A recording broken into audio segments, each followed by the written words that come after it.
section. Anybody want to make a comment or ask a question? Is there does a number X ever try to be a number Y? We've got to change. Yeah. No. Like, do you like say someone's really a something, but they think they're something else, or they confuse it, or they have half and half, or something like that. That's not been my experience. Okay. No, I think people are pretty good at being themselves. As we talk about the balancing and the arrow of integration toward the other type, I think we're going to bring in some other numbers, so that might fit into what you're talking about. Like I see this number, but I also see elements of this other number. That might fit. I'm not sure. We'll see. I was going to ask a similar question, and the way I was going to frame it is they're aspirational, like sort of types. In other words, you might see yourself a certain way, but you aspire to another kind of thing. Well, that's interesting. I've heard some people say that certain types, there's also Enneagram tests that are available, like there's a lot online, and in most Enneagram books there's like a test. And some types are better than others at being realistic about themselves. So like, I used to always come out wrong for my own tests. But if my friend would take it for me and answer like, come on, you're not that way, then I would be the correct type. So I think the aspirationalness can get in the way, but each type relates different to aspirationalness. Like the perfectionist is more tempted to see things in a more ideal way, maybe than they actually are. So a 1 might be tempted to be unrealistic in their actual assessment of things, whereas 3s, for all that we talked about 3s wanting to kind of put on the best show, in reality 3s are actually quite honest about themselves. So a 3 actually might test more accurately than a 1 would. So I think the aspirationalness hits different types differently depending on what their own motivations are. When might you see these traits or these numbers emerge in a person? Would it have to take a pivotal life event, or would you start seeing it as like at infancy? Oh, you know what? That is a part of the theory that I do not understand. And that's also part of it that makes me kind of say, if you have to try too hard to make a theory work out, is it really true? I saw this pretty good video that I was going to show you, but I forgot to set up my computer in the meantime. But I can give you we can email or I can tell you what the YouTube video is. It talks about the basic self, and then maybe there's a moment that makes us put on protective armor. And the armor is one of these 9 kinds of armor. So some Enneagram theorists say, yes, there really was a pivotal moment. Like I wasn't a 1 until my dad cut all of the lower branches off of my favorite climbing tree that I could no longer climb, and that was like the image of wholeness and totality. And when I was 7, he cut off all of the lower branches, so I could no longer climb. So like forever after that moment, there's this line between what is real and what should have been and can no longer be. So like maybe that was my moment, and why I'm so irrational about trees and tree care. And yes, and living in Southern California is like the worst possible place I could live because of just tree culture is so different here than other places. So some people say that there is a defining moment. I think it would probably be pretty hard to say that each person had that. But then again, a lot of types might be able to say there was a moment where I learned that I had to start taking care of somebody else rather than myself. Like, for example, someone that became a 2. My close friend and neighbor is a 2. She had a dysfunctional alcoholic mom. And it might have been at a very early age, she realized to survive that she had to start taking care of everything. And so it could be that if you dig deeper, there really is a turning point for many types. I don't know. The simple answer is I don't know for sure. But hardcore theorists who want the Enneagram to kind of be the be-all and all of understanding life would say there must be a moment for each type. I'm not sure. find myself deeply confused trying to figure out where I fit on this. I think there are about 3 or 4 numbers that Yeah. could work, so. Yes. Yeah. Well, let's see if the arrows start to make the arrows and the wings. I have a close friend that I've been trying to type for like a year, and I cannot figure out this person to save my life. And to some extent, if a person isn't stereotyping really clearly as a type, it actually could be a sign of like health. It's like because what we're essentially saying is the more firmly entrenched you are in the presentation of this, the less flexible you are at your range of motion. We're talking about having greater range of motion personally. So the more diagnosable you are as obviously you're a such and such, it's kind of like, yeah. So like, do I really want everyone to know for sure I'm this? Because that might mean that I'm not showing a lot of latitude. So it might be a good thing. If you can't figure out what you are, like, good for you. Good for you because you're showing flexibility in being. And that's the idea.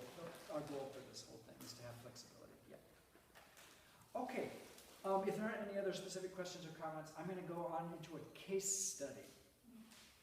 I have permission from my close friend and colleague, Nikkei St. Clair, to tell you a little bit about her story relating to the Enneagram.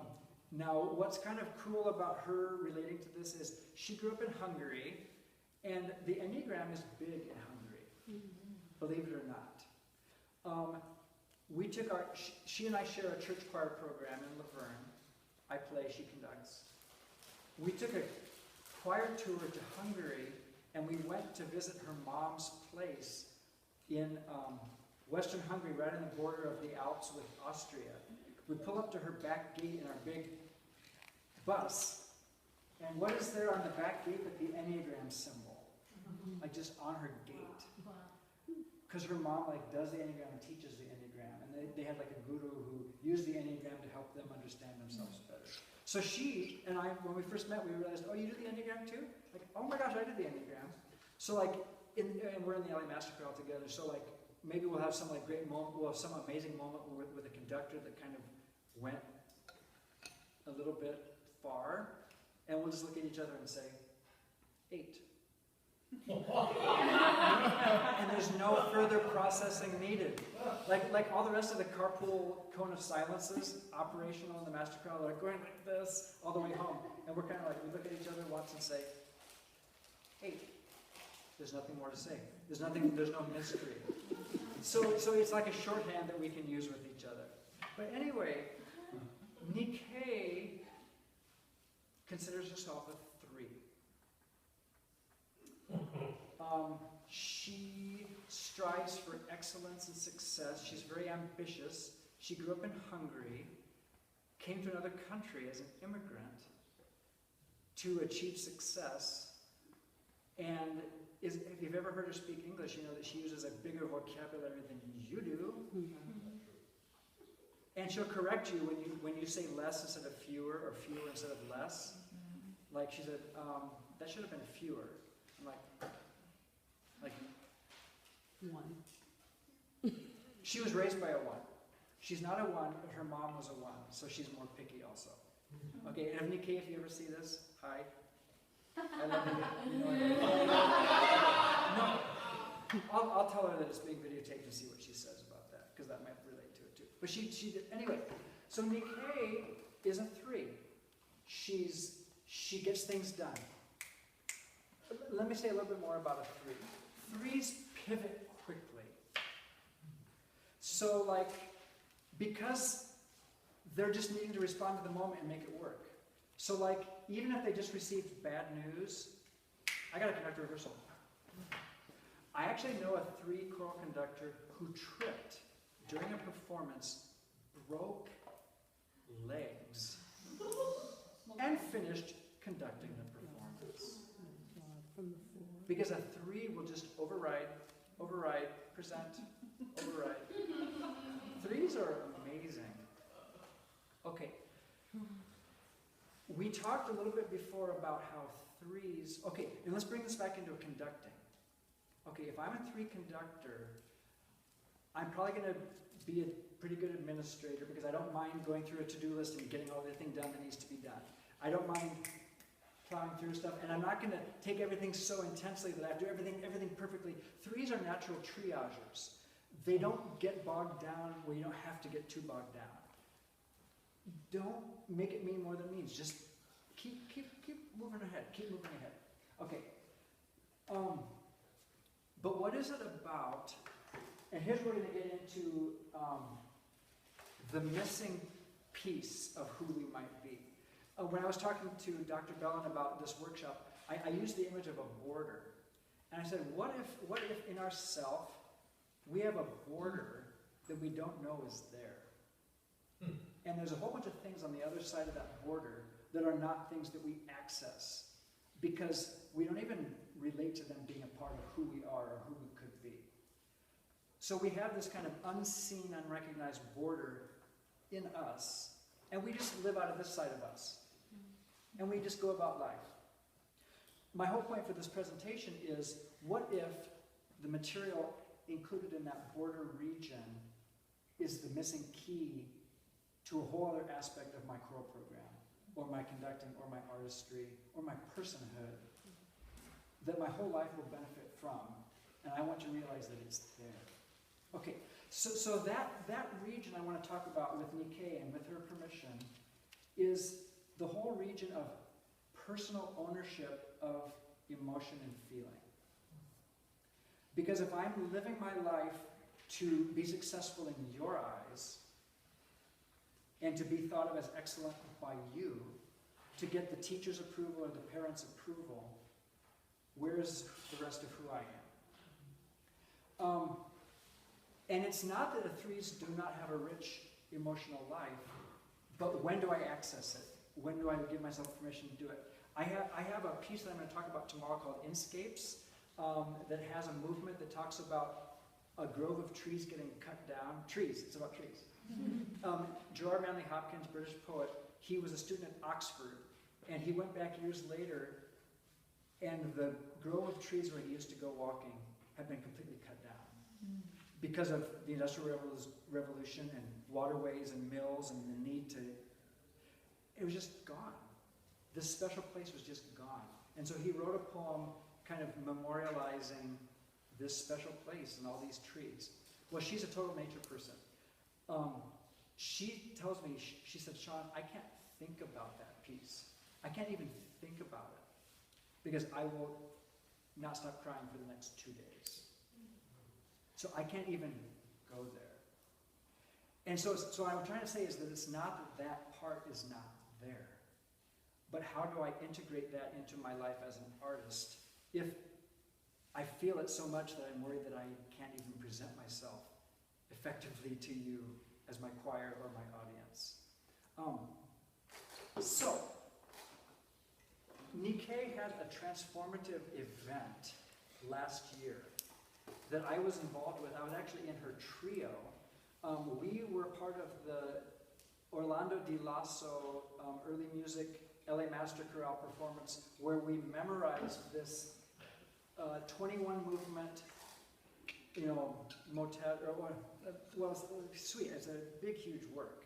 But we memorized it in Italian and performed it with stage direction by Peter Sellers, who had us basically enact every word in very dramatic, full-bodied ways. So we are saying every word that we're saying in Italian with our bodies. And it means that you're starting with the text, you're starting with the meaning at a very deep level because your whole body is, if anyone saw this thing, we're like rolling around on the floor.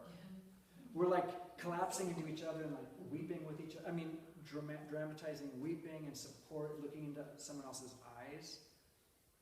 Feeling extreme remorse and regret, looking over our shoulder and, showing emotional pain. The way Nikkei talks about this experience is just that if the text was ever the last thing she got to as a conductor, because there were so many things to fix on the surface level. I've got to get the pitches right, the rhythms right. I got to get the tone sounding decent. All these things. It's like, where does the meaning in the text come for you personally in the process of working with your group? Yes, there's tons of nuts and bolts to get down. There's tons. Like I said when I started this talk, being a choir conductor is so amazingly complex. There's so many things that have to be set up. I have to make posters for the concert too. I mean, all of that stuff has to be figured out. So when am I going to care about the meaning and the text? When am I going to actually get to that?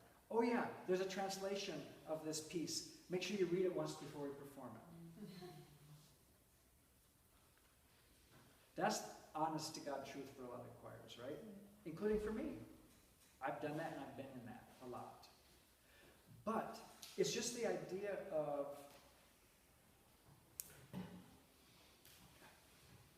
I think that maybe that's enough to say about Nikkei, but just that she's forever changed by that experience. Because now, when we work on pieces for our church choir, which is when I work with her in conducting, you know, she wants to start with what the text is, what this piece is meaning and expressing. Why does this piece even exist? Because there was something that wanted to come out. There was a phrase I wanted to say to you that I didn't say earlier on. It's a unique profession that we have here because we're presiding over someone else's interiority. The composer's interiority has been turned into this artifact, this work of art, these notes. And we are the gatekeeper that is making it real, that is manifesting it in real people for a real audience. And there's so many things we have to do to get that to line up with. But what I'm asking you is, what good is it to gain the whole world and lose your soul? What good is it to have everything perfect, but where was the there? Was the feeling inside it? Was my grasp of why this piece even exists even a part of my equation at all? Or was I just doing surface elements that are there? They're the nuts and bolts. But Chris alluded to the idea of substance versus, surface qualities. They all have to be there. And neither do we want to hear a deeply felt performance that's a disaster, technically. That's nothing. That's equally nothing. But just the idea that we're presiding over someone else's interiority and making that real in the world. So how much are we going to step into that space ourselves? And I think the other thing that the Enneagram helps teach is that we aren't all equally naturally sensitive to things. You know? One thing I didn't say about 4s, they're so sympathetic. Because they've been there, they've felt it all. So when you talk to a 4 about your life problems, you feel so understood by them. But not everyone is going to bring that depth and range of like, oh, I'm at home in the human experience of emotions. I'm at home. Not everyone's that way. Not everyone comes into music because they are the most expressive person that ever existed. Maybe they come into music because they want to gain sensitivity. And I've actually had Nikkei say that to me. She says, that's why I'm in music. I'm in music not because I have all this great level of sensitivity to show you. I'm in music because I love music and I want to become more sensitive. So all that is to say is that if we use this as a model for wholeness and balance in our work as conductors, where am I at home? Where's my border? And which aspects, if I integrate, will expand my range of motion in my profession and in my personhood in really powerful ways. So let's use a few of these arrows of integration. So I'm going to put a line from 3 over to 6 with a forward arrow. 6s,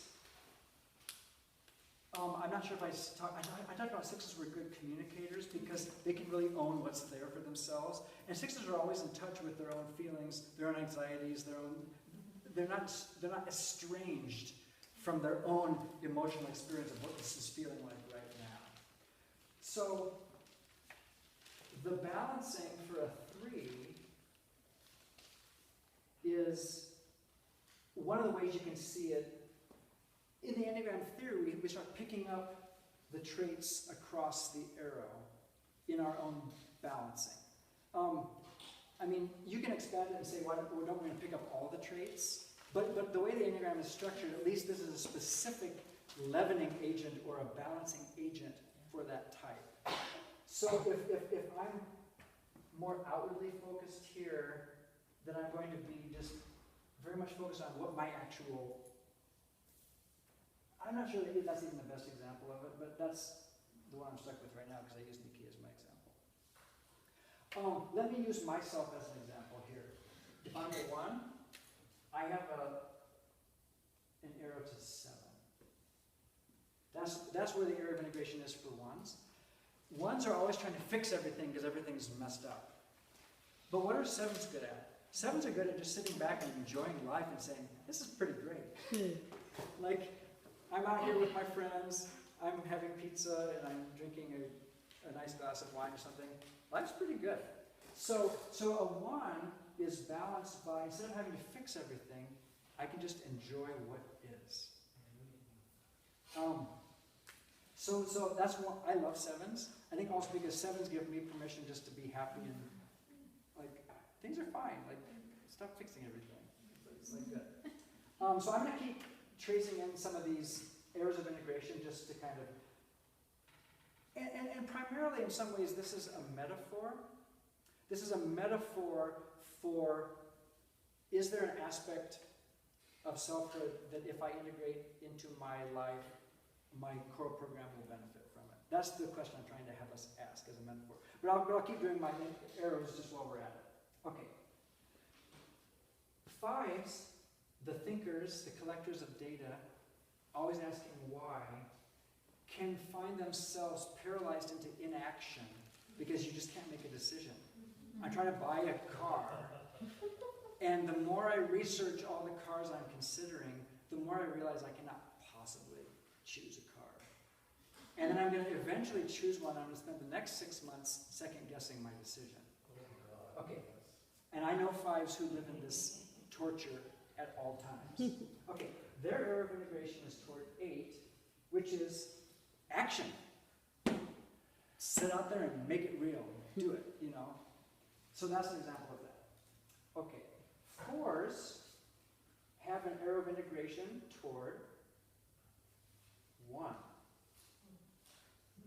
1s are also, I told you that 1s can control it. They don't have to go with the feelings like, okay, I'm going overboard. 1s kind of have a self-righting mechanism. It's like, I've gone too far this way. I've got to come back to the center. And 4s don't do that ever. 4s are like, I feel so much. I feel so much.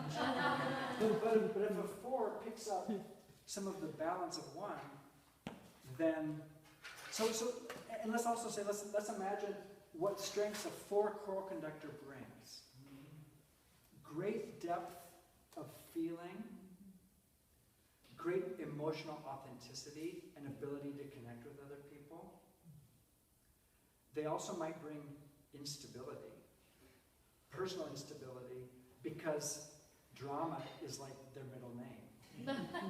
So 4s might not stay in a position very long. They might jump from position to position very often. I have a friend who's a 4 who every couple of years is just off to a brand new, he's had some amazing choral jobs, but keeps going on to the next one. And it's something that I don't quite understand that always, but so just the idea that maybe a 4 with a little bit more balance doesn't go overboard as much.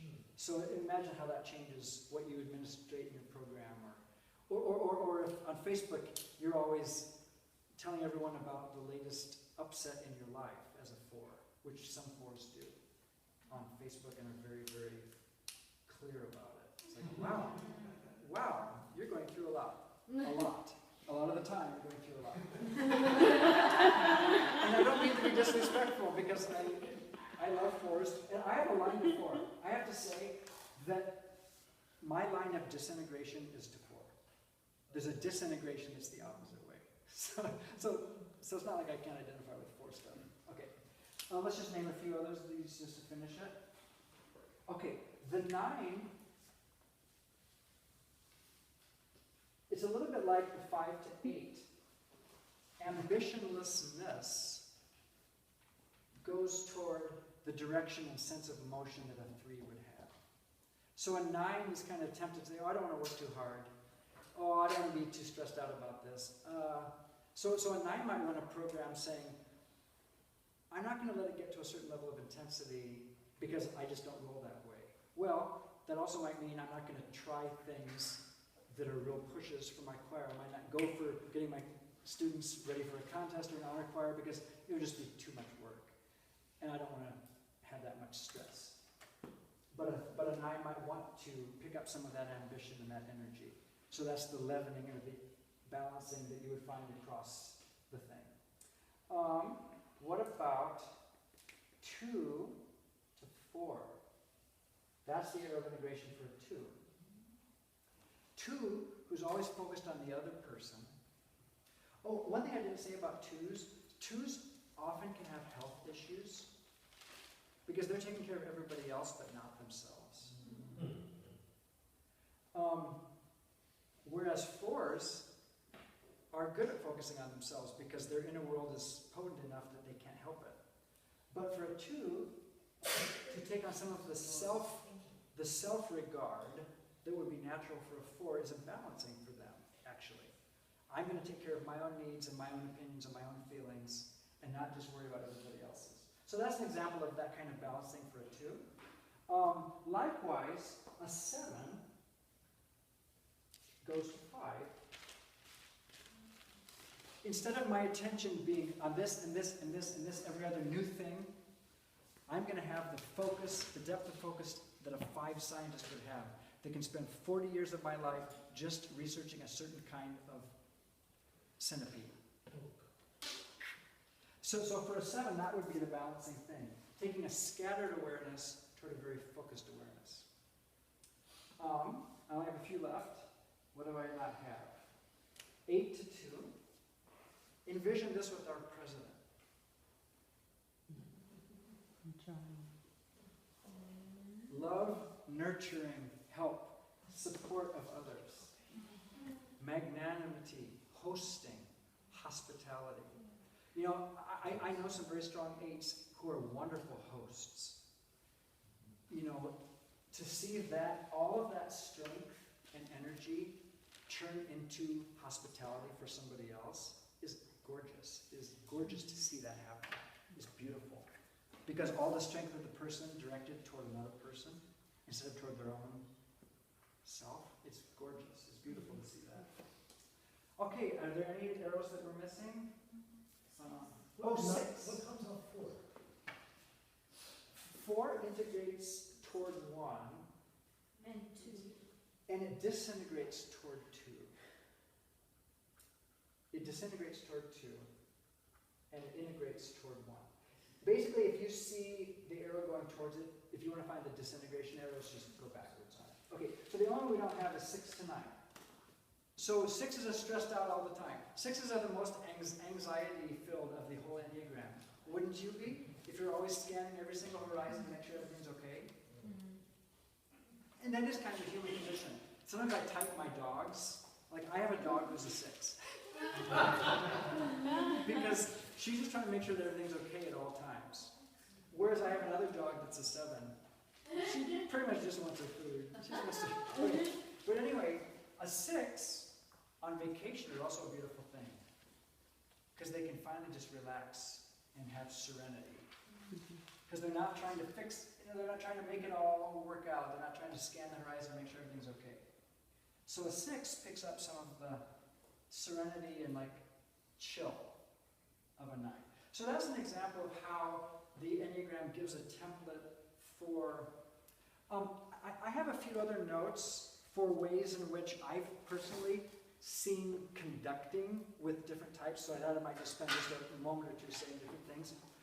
My own self as a 1, what are the failings that I've seen in my own leading of rehearsals and stuff?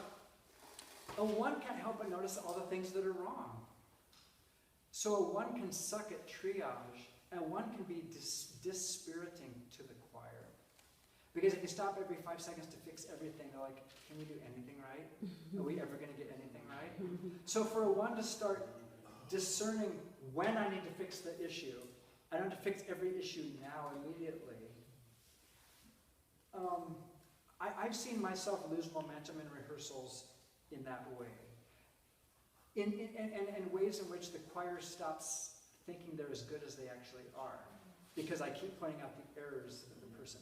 What else can a 1 do? A 1 conductor can also take on more fault for themselves than they should. 1s are very self-critical. So like my first college choral job, I thought everything was my fault.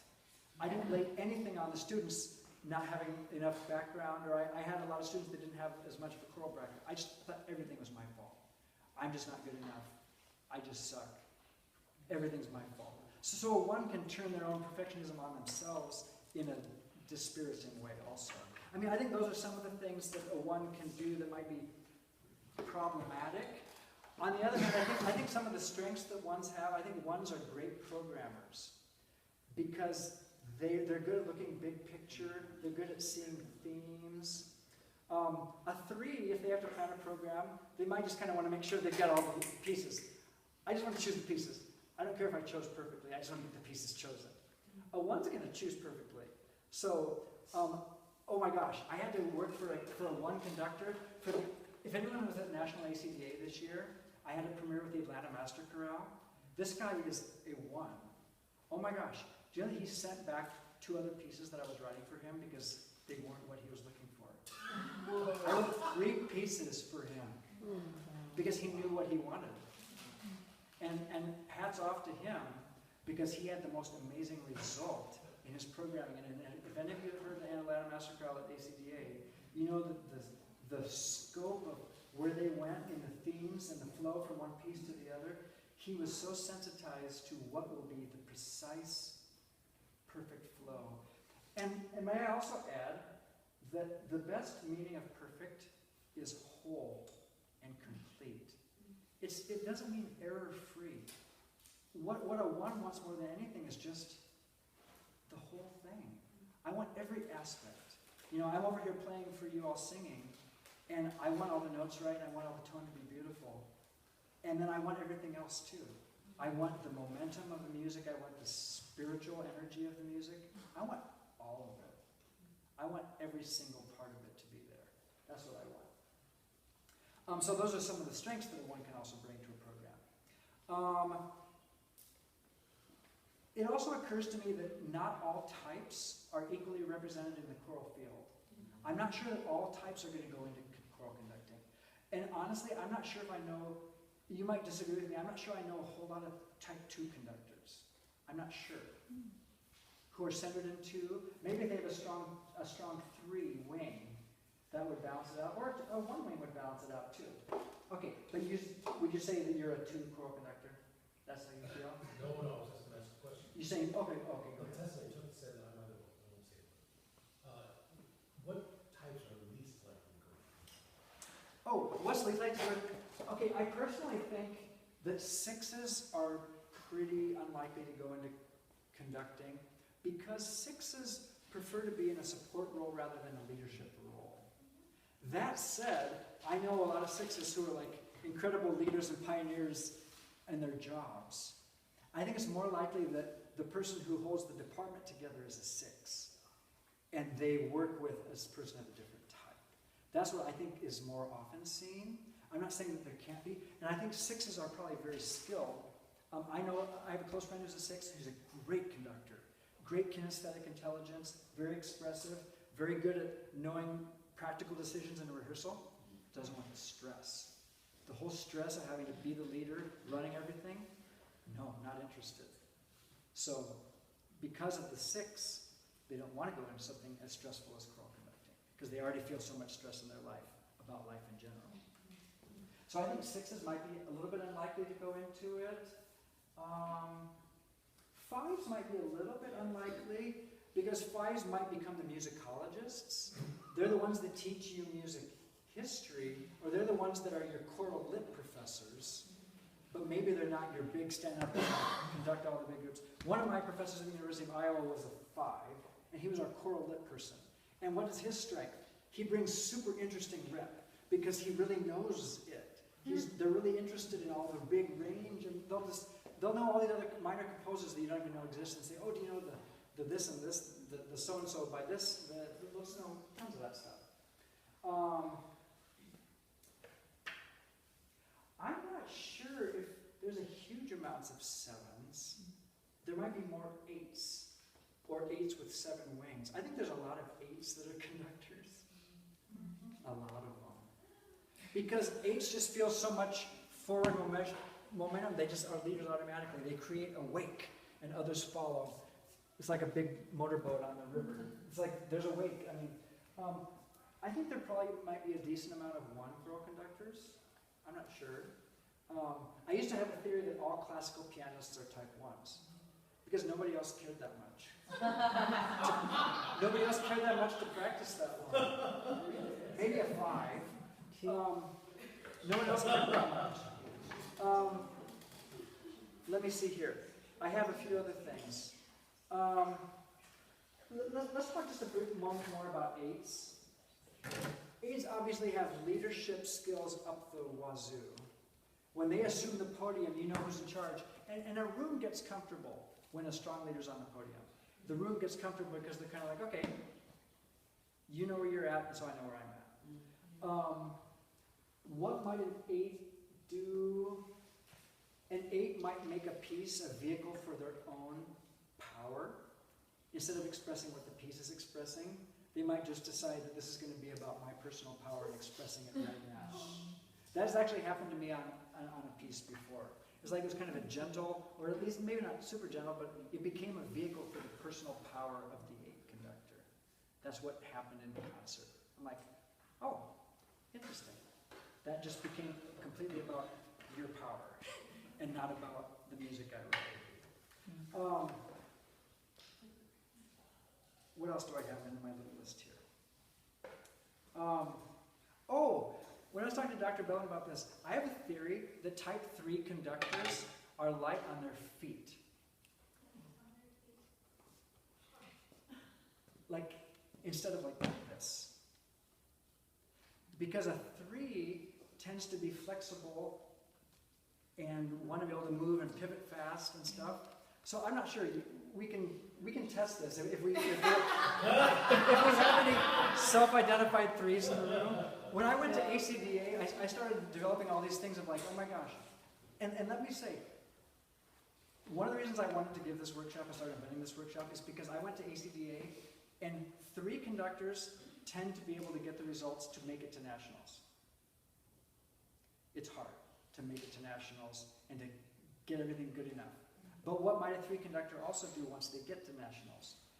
Program a 20-minute concert to impress people rather than to connect with them. I felt like I saw that every day, multiple times at National ACDA. And personally, I wasn't interested in being impressed. I wanted someone to connect with me. Yes, I wanted it to be really well done and amazing, but I wasn't interested in being impressed, because that's shallow. It only goes a certain depth to impress me. Yeah, impress me, but impress me for a whole bunch of other reasons why. And I hope I'm also at the same time communicating my respect for 3s, like Nikkei, who I love working with, and I respect her ability as a conductor so much. But I like it when she brings in the other aspects on the other side of that border into her work. Then I love that. Anything else to say? Anyway, yeah, we're kind of coming to the end. But basically the reason I wanted to present this was just to give the idea with the Enneagram as the metaphor for who are we being, who else might there be for us to be, and how do I bring that into my work and my life as a conductor to benefit myself and all the people in my choir and in my audiences. So would it be reasonable to think then that the ones that coordinate well could be another person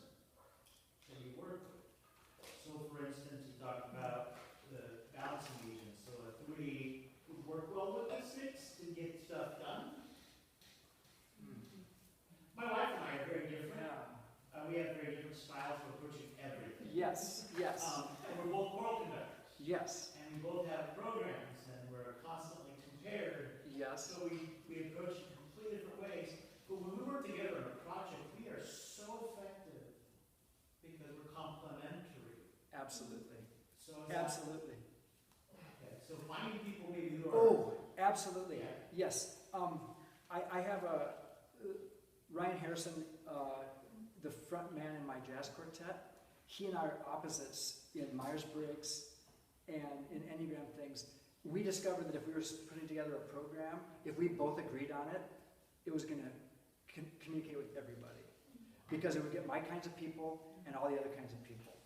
So yeah, I totally think that you're right about that complementary stuff. Yeah, and we don't want we don't want everyone to become completely homogenized, so there's no, color and personality in the world. But just the idea we want flexibility. We can find it in another person, or we can also find it in ourselves too. Do you have any established thought on what numbers complement each other like that? There is some, and there's whole Enneagram websites that are just about how each two types relate to each other in relationships or in working relationships. Like Nikkei and I are 1 and 3. 1s and 3s work great together because they both have a lot of things that they're going for that are common. They both really want the product to be great. But 3s are more realistic and 1s are more idealistic. If they both get to contribute, there's going to be a great result because they can both say, they can both tell each other what they're not doing right or what they're missing or something. Balance each other out. Yeah, I think there's probably a lot of ones that work better than others together. Yeah. Don? Is it somewhat common to, I'm using your ACBA example, because I've done 6 of them. Yeah. And first one, I really tried to find a program that impressed. Yes. And after doing it, I was so dissatisfied with the experience that ever since then, I tried to find out who was singing before and after us. Yes. I usually started soft and soft. Yep. Never sang a really big up piece. Mostly they were pieces of some color and depth. Yeah. What I'm trying to ask is after you experience something like that, and I test out as a 3, it turns out, and my complementary wing is 2, that it's the 2 that's influencing me to morph into something a little bit more sentient, something a little bit more powerful than just being a 3. Yes. In the Yes. Nikkei example, for instance, Yeah. she has this profound experience with text, and it morphs her into another realm of understanding. Yes. Okay. I think 3 2s, I love 3 2s as a combination because it's such a great combination. Nikkei is actually a 3 4, which is kind of the more the artistic. Have you ever seen Nikkei dress? Does she ever dress like anybody else? She always sets herself apart in what she wears, right? Whereas a 3 2, the warmth balances out kind of the coolness and the impressingness of the 3. That warmth really gets. It's a lovely combination. Yeah, the test is fascinating because it tested very high 3-2, and then right next to it was 3-4. Yeah. And then it says, will not count the scores of something that you scored so low on, and one never appeared on my chart anywhere. I mean, there's no 1 anywhere. Yeah. Yeah. Which didn't surprise me. Well, but 3s have bits of perfectionism in them all the time in the sense that they know what they're shooting for. It's like if you hear a vowel that you weren't happy with, you're fixing it. So I mean, 3s are always fixing something. So I mean, that's why I'm saying it's hard to overgeneralize and overspecify because we're all doing these functionings. But yeah, the warmth is a great thing for all 3s to be adding at all times. Because, yeah. Oh, there's one final thing I wanted to talk about. And I know we're at time. This is something I think a conductor can lose track of sometimes, is what is your precise relationship with your choir in your communication style? Are you with them? Are you against them?